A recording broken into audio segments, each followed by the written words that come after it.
Hi friends, back to the one and only Bob. I don't think I had told you the title of the next chapter, and I actually had done that on purpose because I didn't want to worry you, because it's called Lightning and Fireworks. But don't worry, we're nearing the end. I'm sure we're going to have a happy ending. Would Miss Fletcher read you a book without a happy ending? Lightning and Fireworks. It isn't far to the bridge, but far is relative when the wind is blowing down houses like the big bad wolf. I watch a stop sign fly past. I navigate around trees, scattered like popsicle sticks. I keep an eye out for gators and pythons. Lightning strikes a tree. I brace for the thunder. It shakes the earth, the air, my teeth, my bones. A branch falls on a power line. Sparks dance like fireworks. I hate fireworks. I move with more care after that. I know enough to stay away from downed power lines, thanks to the Weather Channel and storm chasers. Man, I love TV. I'd give anything to be watching from my nice, cozy bed right now. Good thing I know where the bridge is. My swollen nose throbs. What's the point in owning a top-of-the-line sniffer if it's not working right? When I pass a bird's nest on the ground, I offer to help the owner, a jay. She swears at me. At least I think she does. I hear nuts and some other interesting words. I tend to forget that in some circles, dogs are considered predators. I wonder how Chemo and the other escapees are doing. One thing I know for sure, having been on the inside and the outside, is that way too much of the world ain't made for wild animals. How would a meerkat cross a highway? How would a panther face down a city block? How would a wolf survive an encounter with a gun? For that matter, who do I think I am playing hero? Nutwit was right. I'm soft. I'm slow. I'm not a street dog anymore. I'm a pampered, lazy pooch. I hear the rush of water, a different sound from the pouring rain, and out of nowhere, there it is, the creek. Boss mentioned that the car was near the bridge, but when I get close, I remember what the officer at the shelter said. The bridge had collapsed. And then I see it. A little car, round-topped, floating, caught in a dislodged tree at the end of the roaring creek, not far from the crumbled remains of the bridge. That was smart of Bob. Once he saw the creek, he figured he had to be close to the bridge, because the bridge may be down, but what's a bridge for? To go over water, in this case, a creek. And on top of that car, even though it's completely impossible, is a puppy waiting. And all I can think is that dog is a nincompoop. Another bridge. The creek is filled with pieces of trees, boards, trash cans, plastic chairs, everything you can imagine. It's moving way too fast for me to try to cross. I stare at the far side of the creek, at the collapsed bridge.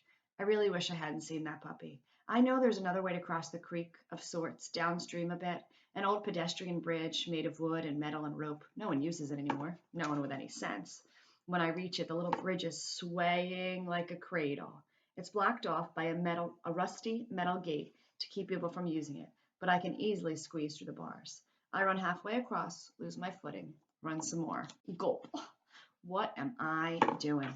A fresh gust pushes the bridge with such force that I slip. Half my body is dangling off the edge. I dig my claws into the wet wooden slats. And oh, am I glad my nails are long and sharp, because I fight off Sarah's clippers whenever I can. Pulling, pulling, pulling. Man, I wish I hadn't eaten so much cheese over the years. And then, oomph, one last effort, and I'm back on the bridge. It feels good, so good to return to that little stretch of swinging slats. I want to live, really, I do. I don't care about the puppy anymore. I just don't want to die like this. I'm sorry, I just don't want to die this way, not like this. The fear's in my throat, my heart, my gut. I got to get off this rickety bridge, get back to Ivan and Ruby, back to my wonderful Bob-smelling bed. I'm not a hero, never have been, never will be. I can live with that, because at least I'll be alive.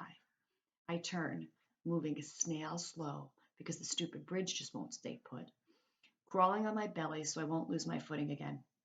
Almost to the end, I glance back, like a fool, just in time to see the car with the puppy lurch loose from its mooring in the tree, swirling into the middle of the creek like a toy boat in a bathtub. Oh, boys and girls, can you visualize that? That was some great show, don't tell. The puppy isn't howling or anything. He's just lying on his belly, same as me, waiting. What a nincompoop, I think yet again. And I'm honestly not sure whether I mean him or me.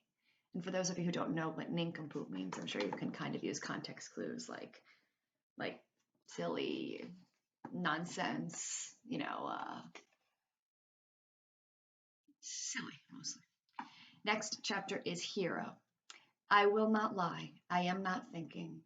Oh, yay, now I get to be a hero. Sorry, I read that wrong. There was a comma, not a period. I will not lie. I am not thinking, oh, yay, now I get to be a hero. Nope. I'm thinking, you have got to be kidding me. Just a few more seconds and I would have been out of here. I may or may not use a few other choice words, way worse than anything that Jay came up with. Then I run back to the middle of the bridge and I wait a split second, maybe two, maybe three, and I jump.